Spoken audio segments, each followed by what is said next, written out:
She stood in the kitchen staring at her phone like it owed her money. I put 2 mugs on the counter and said, "We need to talk." She didn't look up. "About what?" Emily asked, scrolling. "Another thing you imagined?" "I didn't imagine you going silent for a month," I told her. "You're a roommate with a better skincare routine." She finally glanced up. "I'm not doing this. Not this morning." "You're not doing any morning," I said. "Or night." She pushed the mug away with one finger. "I'm not discussing whatever story you built in your head." If I'd known where it was headed, I'd have stopped trying right there. That night, I grilled salmon, set the table, lit a candle like an idiot auditioning for a greeting card. Emily came home, saw the setup, and hung her purse on the chair like she was parking a bicycle. "Cute," she said. "Is this because of your podcast about men being misunderstood?" "It's dinner," I replied. "With your husband." "I'm not hungry." She went to the fridge for seltzer. "You ate." "Don't track me." She sipped, leaned on the counter, and gave me a look like I was a clerk who miscounted change. "Sit 10 minutes," I said. "We'll start with 10. "You can eat," she said, walking past. "I'm showering." The water started. I took the salmon off the grill and turned off the candle. I gave myself the small mercy of not throwing anything. Next morning, I shifted. No speech, no plea. I put a lock on my office door and moved my passwords off the shared laptop. I called the bank and split the joint card into 2 lines, mine with a cap I controlled, hers with alerts to my phone. Not punishment, structure. I wasn't going to keep feeding a fire I didn't start. At lunch I texted, "Dinner tonight, 7. No jokes. Just us." She answered 3 hours later, "Don't schedule me." Then propose a time. I typed back. She left me on read. Friday she did her little social tour. Hair appointment, drinks with the girls, home at 11:30 with a smirk.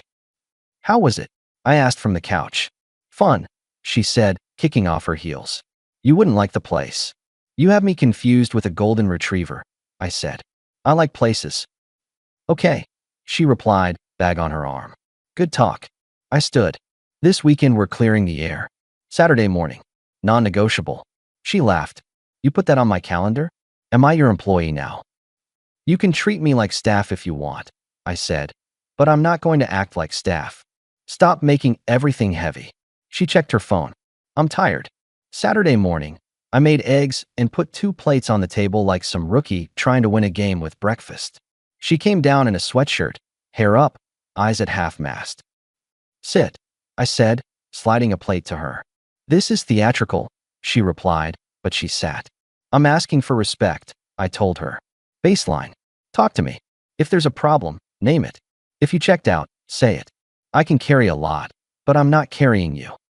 "This isn't a courtroom," she said, pushing the eggs around. "Then let's make it a kitchen," I said. "Plain language." "There's nothing wrong," she said. "I'm just not in the mood for your intensity." "So it's me being intense." "Always has been." "Always." I leaned back. "Or just since you stopped looking at me like your husband?" She stood. "I'm going to yoga." "Or," I said, "you stay and we lay out rules." "Rules," she repeated, smiling like I told a joke. "You can't make rules for me." "I can make rules for me," I said. "Here's one. I'm done chasing a closed door." She grabbed her keys and left me with cold eggs and a silent house. That afternoon, Mark from next door knocked. Mark's a builder with forearms like he wrestles refrigerators for fun. He leaned on my porch rail. "You too good?" he asked. She peeled out earlier like the street owed her. "We're in a rough patch," I said. "Rough patch is a week. This feels longer." I nodded. "You ever get that thing where someone treats you like a furniture delivery? Bring stuff, leave, don't talk." "Yeah," he said. Ended when I stopped delivering. I laughed once. Noted. Monday, I tried the adult route again. After work, I picked up flowers. Not expensive, not dramatic. Tulips, because she used to say they looked like cups for sunlight. I put them in a vase on the island. She came in at 9. Saw the flowers. "We hosting a funeral?" "Trying to reconnect," I said. "With plants." She checked the label like she could return them. "With anything," I replied. "Pick the tool, I'll use it." She set her bag down. "Can you just be normal for 1 week? No speeches. No probing. Let me breathe." "I can give you space," I said. "Space is easy. Being erased isn't." "Spare me," she said. "You always think everything is about you." I closed my mouth and really looked at her. Nails done. New perfume I'd never smelled on her. Her phone glued to her palm like a heartbeat. That night, I moved a bag with my gym gear into the garage and put a second cot in my office. Not drama, logistics. If someone's going to treat our bed like a stage she left, fine. I'd sleep where I work. I switched off the family location sharing. Not a threat. An update. A week later, Dana from my office asked if I was free to help her pick up a cabinet she found online. Her husband's deployed. She needed arms and a truck. I said sure. I told Emily at breakfast. Saturday, I said, buttering toast. Helping a coworker move a cabinet. Why are you telling me? She asked, eyes on her phone. Because we used to coordinate, I said. I'm letting you know I'll be out from 10. Do whatever, she replied. Just don't blow up my phone. Easy, I said. Your phone and I aren't on speaking terms. Dana and I hauled the cabinet, grabbed coffee after. She's blunt, like a mechanic. You okay? Dana asked. You look like you're sleeping at the office. Close, I said. That's a joke or not? Not. If it gets worse, she said. Remember, you're not a wall for people to push. Appreciate it. On the way home, I bought steaks. I decided to try a different angle. Less talk, more structure. I set a rule with myself. No more invitations for a while. She knows where I live. I'll live. I put my attention into the yard, the truck, my work. I cut our streaming subscriptions to one. Not petty. Focus. Saturday night, I watched a game in the garage with Mark, door open to the evening. He handed me a soda. Dinner with the Queen? He asked. She has plans, I said. Always, he muttered. At midnight, Emily texted, I'm staying at Lydia's. Her mom isn't well. I typed back, got it. That's it. No lecture. No question. I slept on the cot and woke up before sunrise to lift. Sunday, she returned at 11, sunglasses on inside. I made coffee. She floated by. How's Lydia's mom? I asked. She paused. What? You said you were there. She will be fine, she said. You don't know her. I know your text, I replied. How's she doing? Drop it, Emily snapped. Not everything is a cross-examination. I'm asking a basic question. I'm going upstairs, she said, and vanished. That was the first time I thought, this isn't neglect. This is a pattern with a plan behind it. Who benefits from this level of fog? Someone who needs room to maneuver. I called my buddy Alan, who does security work. You know a discreet investigator? I asked. He gave me a name, Pierce. I met Pierce in a diner 2 towns over. He wore a plain jacket and had eyes like a ledger. No drama, all numbers. I need to know what my wife does outside the house, I said. He didn't blink. Photos, times, locations? All of it. 1 week, he said. You want me to follow every night? Let me pause the story for just a second. If you're still listening, please hit the like button on this video. It really helps YouTube show this story to more people. Thank you so much for the support. Now let's get back to the story. Follow patterns, I told him. 3 weekdays, 1 weekend. And I want the truth, not comfort. You'll get it. I slid him a retainer. I left the diner with a calm I hadn't felt in months. Not because I wanted to catch anything, because I wanted to stop guessing. The next days, Emily went from cold to performative. Tuesday, she came in after 9 and said, Want me to pick up anything for the house this week? I saw a sale on bedding. Unexpected softness. She opened the fridge and pulled a beer for me. That's thoughtful, I said. What's the catch?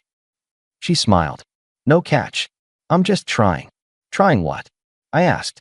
To be less distant, she said, leaning on the island. I know I've been distracted. We can start simple, I said. Dinner Wednesday. I'll cook. Maybe, she answered. I might have to help my dad with a project. What project? I asked. She shrugged. He's fixing something. With your help. He likes my company, she said. You could learn from that. I laughed. There it is. She softened again. I'm saying I'll try. Can you meet me halfway? I'm in the house, I replied. That's more than halfway. Wednesday, she texted at 6, running late. Don't wait up. Copy, I responded. I ate the dinner I made, put a plate in the fridge with her name on it, and went to the garage. When she came in at midnight, she saw the plate and smirked. Cute label, she said. Efficient, I answered. Seriously, stop keeping score. I'm not keeping score, I said. I'm keeping records. Thursday, Pierce sent me a message. Update soon. That night, Emily walked in early with takeout from the Thai place down the block. She put it on the counter and raised her eyebrows. Truce, she asked. I got your favorite. Look at you, I said. Am I being handled, or is this a human moment? She laughed. Always suspicious. Eat. We sat. Conversation was light. She asked about my truck. She asked about Mark's project. She laughed at one of my jokes like old times. It would have been easy to call that progress. I didn't. I enjoyed the food, cleaned the dishes, then told her my plan. Saturday, I'm going to the shop early, I said, to help a friend with his bike. I'll be gone until 2. I thought you didn't do weekends at the shop, she replied. I do now, I said. New rule. No waiting for a house that doesn't want me until it proves it does. She chewed slower. So you're punishing me. I'm living, I said. You should try it. She nodded with that half-smile people wear when they think they're outmaneuvering you. We'll see. Friday, she stayed at Lydia's again. Saturday, I hit the shop early. After, I bought a lockbox for the important documents and moved titles, insurance papers, and my passport into my office, then changed the code. I wasn't hiding. I was drawing lines. Access to me is earned. So is access to my life. Sunday morning, Pierce called. I sent you an email, he said. It's a link. Photos and notes. I opened the file on my phone at the workbench. It was clean. Dates, times, places. Emily at a restaurant, head tilted toward a man I'd never seen. Emily leaving a motel at 9:45 on Tuesday. Emily in a car with the same man on Friday, parked 2 blocks off Main. My stomach didn't drop. I didn't shake. It was like reading a manual for a machine I already understood. Everything clicked. The cold shoulder. The helping dad. The sudden kindness when I pulled away. It was all about managing supply lines, attention, money, availability, so she could keep 2 tracks running. I forwarded Pierce a thank you and paid the remainder. Then I called a lawyer, Harlan, who came recommended by a friend who runs a small business and knows all the local professionals worth their paperwork. We met Monday morning. Harlan has the energy of someone who folds shirts while the dryer is still running. Say as little as possible to her, he said, after reading Pierce's file. Don't tip your hand. I'll draft. We'll serve when we're ready. Do not argue. Do not warn. Be polite and quiet. Meanwhile, separate money. Cancel what you don't use. I nodded. You want me to go home and act normal. You go home and act calm, he corrected. Not normal. Distance. Simple answers. No new commitments. I can do calm, I said. I've had practice. 2 weeks, he said. We'll have it lined up. I set my watch to that clock. Those 2 weeks were a study in theater. I withdrew my attention and she ran drills. The first night after I met Harlan, she sat beside me on the couch and put her feet in my lap like we were still us. You're quiet, she said. I'm tired, I replied. From what? She probed. Work. You never used to shut me out, she said. You used to be here to be let in, I answered. I am here, she said too quickly. For the moment. She pulled her feet back. You're being cruel. I'm being efficient. Second night, she did the big apology. She came home with groceries, cooked chicken and roasted vegetables, poured sparkling water into glasses like we were on a TV show. I haven't been kind, she said, handing me a plate. I've been stressed. I'm sorry. For what? I asked. For snapping, she said. For being distant. That's a start, I replied. What's the plan to change it? I'll stop staying out late, she said. I'll be better. Define better, I said. She put the plate down a little too hard. Why can't you accept that I'm trying? I accept effort, I said. I don't accept fog. She pressed her lips together. We can go away this weekend, she offered. A cabin.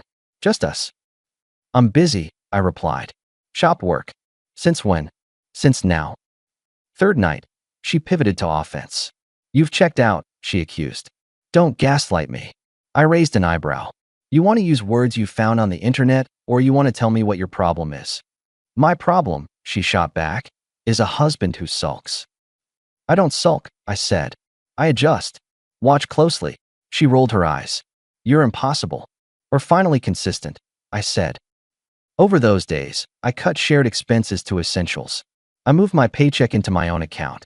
I put the mortgage on auto pay from my side only and took her off. I told Mark, quietly, that I had house projects coming up and might need a hand. I kept my mouth closed about what I knew. If she wanted me to explode so she could cry control, she wasn't getting it. One Thursday, she staged her second soften. She came to my office door, knocked, and stepped in like a school kid. "I made your favorite pasta," she said, holding a plate. I set my pen down. "Thanks." She put the plate on my desk. "We can start over," she suggested. "No more late nights. No more mood. Start over implies an end to the old," I replied. "I'm saying I want us," she said. I studied her for a beat. "You want a comfortable life?" I said. "That's what you want." "That's cruel," she whispered. "That's clear," I said. She left the plate and left the room. Saturday, she didn't sleep at home. She texted at midnight. "At Mom's. She's unwell." I didn't answer. I slept like a man who solved a math problem. Sunday morning, I saw Harlan's email. "Doc's ready. Pick up after 3. I drove to his office, read every line, and signed. He gave me a timeline. "Do not discuss until I tell you," he reminded me. "I want her to meet the paperwork, not rumors." "I can stay silent," I said. "I've had practice." We picked a day, Wednesday. I wrote it on a sticky note and put it on my dashboard. I kept moving like a person with a good engine. Work, gym, porch talk with Mark, game in the garage. Emily performed concern like a hobby. I didn't feed it. Tuesday night, she stayed out again. No text. No excuse. I watched the clock and then stopped watching. There's a piece that shows up when you stop bidding on something you already own. Wednesday morning, I showered, put on jeans and a clean Henley, made coffee, and set 2 empty suitcases on the bed in the guest room. I opened her closet and started folding. Calm, steady, like packing for a trip I wasn't taking. I didn't rush. I sorted. I vacuumed the suitcases so her clothes wouldn't come back dusty if she dragged them to a new setup. Around 7:30, the door opened. She walked in bright, like a commercial. The wheels of her overnight bag tapped the floor. She saw me in the doorway holding a stack of her sweaters. She dropped her keys on the console. "Don't start," she said, raising a hand. "Don't ruin my morning." I shrugged. "I'm not talking." She looked past me and saw the suitcases. "What is this?" she demanded. "What are you doing with my things?" I set the sweaters in a suitcase and zipped it halfway. I grabbed the envelope from the kitchen island and handed it to her without commentary. She laughed. Big, theatrical head back. "Oh, that's cute," she said. "What is this, a prank?" "We're doing pranks now." I didn't laugh. Her smile went crooked. "You're serious?" "Very." She flipped the first page of the packet and skimmed, then looked up. "Because I stayed at my parents'? You're going to throw away a marriage because I helped my parents?" "I'm not throwing away anything," I said. "I'm putting trash in the appropriate bin." "Wow," she spat. "So you're that weak? One rough month and you run." "It's been longer than a month," I said. "And I don't run. I decide." "I should have known," she scoffed. "You project like crazy. Probably you've got someone on the side. That's why you're suddenly cold. That's why you're pushing this. You're guilty." I held her gaze. "I'm not discussing where you were. I already know. Take your things and leave my house. We're done." "Who filled your head?" she sneered. "Mark? That nosy neighbor? Dana from the office? She looks at you like a charity case." "You're running out of scenes," I said, closing the first suitcase. "This is the last one." "You'll regret this," she snapped, grabbing the handle. "You'll come crawling back." I rolled the suitcase to the door for her and set the second one beside it. "I won't crawl," I said. "I walk in and out on my own feet." She grabbed the suitcases and dragged them across the threshold. She looked back once. "You don't even know what you're doing." "I know exactly," I told her. "Close the door on your way out." She slammed it so hard the frames rattled. A second later, silence. I stood there and let my shoulders drop like someone just set down a heavy toolbox. I made coffee. I sat at the table and stared at the wall clock. It was 8:05. I took a breath that made sense. For 2 weeks, nothing. Then the messages started. First, neutral. "We should talk. This is silly. We owe it to ourselves." I didn't answer. Then pleading. "I messed up. I'm sorry. I was stressed. I'll never be late again." I let them sit. Then the reveal. "I know you think you know something. You don't. People lie." Silence from me. A day later, a long message. "I made mistakes. I lost myself. I want to fix this. I love you." The word love sat there like a coupon after the sale ended. I replied once. "You think this is about you staying out? Wrong. It's about the other men. She went offline for 3 days. Then, please forgive me. I'll be different. I'll never do that again. That's true, I wrote back. You won't. Then I blocked her number. I blocked her email. Harlan handled the rest. He kept me posted with short notes. Filed, signed, recorded. Work kept moving. Mark and I installed a new fence between our yards. He handed me screws, and we didn't talk about marriage, just angles and levels in life. Dana stopped by the shop with donuts for the crew and bumped my shoulder with hers. You look 10 pounds lighter, she said. I unloaded 2 suitcases, I answered. She grinned. Good trade. 3 weeks after Emily left, Lydia cornered me at the grocery store. Lydia is all eyebrows and opinions. You didn't have to be so harsh, she began, blocking the cart with dramatic posture. Morning, I answered. You parked your moral lecture in the produce section? She's hurting, Lydia said. She built a system that required my blindness. I replied. I got LASIK. Lydia pointed a finger. She said you threw her out for staying with her parents. She says a lot, I said, stepping around her. I tend to trust calendars and photos. She blinked. You hired. Careful. I cut her off, not unkindly. You're about to say something that won't improve your day. She stepped back. Fine. You're cold. I'm stable, I said. We get mistaken often. By summer, the paperwork was done. Harlan sent me the final notice. No property moved. No money pulled from my side. Clean lines. The house felt honest again. I put fresh paint in the guest room and took the cot out of my office. I changed the locks, not out of fear, out of prudence. Few months later, a mutual friend mentioned in passing that Emily tried to move in with the guy she'd been seeing. It lasted about as long as a cheap battery. Then I heard she was back in her hometown, staying with her parents, sharing a room with boxes. Not a scene I needed to witness. That was data, not satisfaction. I rebuilt my routines. The mornings were mine, quiet and efficient. I made real breakfasts and ate them hot. I worked, I lifted, I met Mark for a game. I took the truck out to a spot by the lake on Sundays and didn't check my phone like a lab rat. I kept the shop weekends in my schedule because it felt good to be useful. Life has a way of filling the space you clear. Dana introduced me to her friend Claire at a backyard barbecue. Teacher, dry humor, eyes that watched what people did more than what they said. We talked.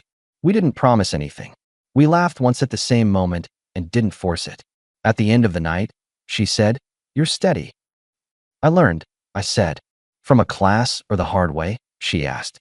Hard way, I replied. Best certificate there is. We didn't rush.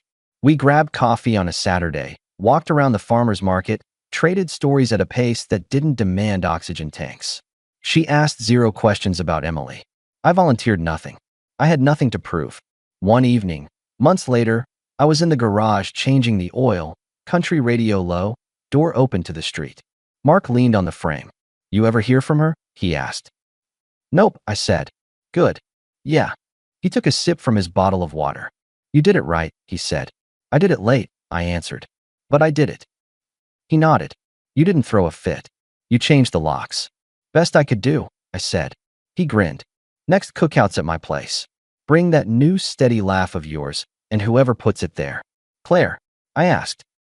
Claire, he confirmed. Maybe, I said. No rush. Here's the part nobody posts online because it doesn't go viral. The win wasn't paperwork. It wasn't a speech at the door. It was a set of quiet steps taken in the right order. Don't argue. Decide. Don't beg. Adjust. When someone shows you they consider you optional, make yourself scarce. Not to punish them, to preserve you. Emily used to say I love control. She wasn't wrong. I do. I control what I allow into my house, my calendar, my head. I control who gets my time and my patience. Those are not community resources. People ask what I'd tell my past self on that first morning in the kitchen when she called me delusional. I'd tell him this. You can't talk someone into respecting you. You can only show them you're not available for disrespect. The rest takes care of itself. That was the hook. The scenes wrote themselves. The last line wrote me. Close the door on your way out. That's not anger. That's good maintenance. The house is quiet now, in the right way. My tools are where I leave them. My bed is not an audition. I wake up and choose my work, my day, my company. Nobody waits to ambush me with a mood. Nobody times out my kindness like a paycheck.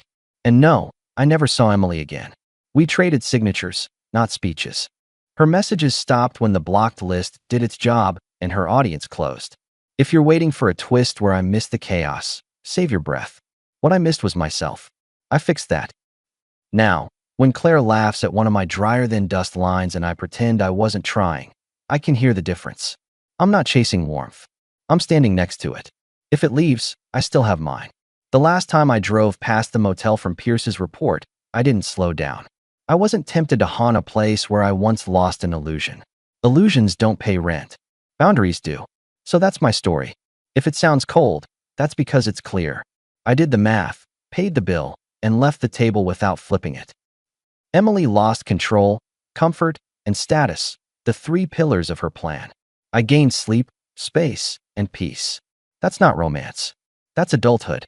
And if somebody knocks on my door now and tells me I'm harsh, I'll pour them coffee, nod, and send them home with the same sentence I gave the last person who confused my silence with weakness. I don't crawl. I decide.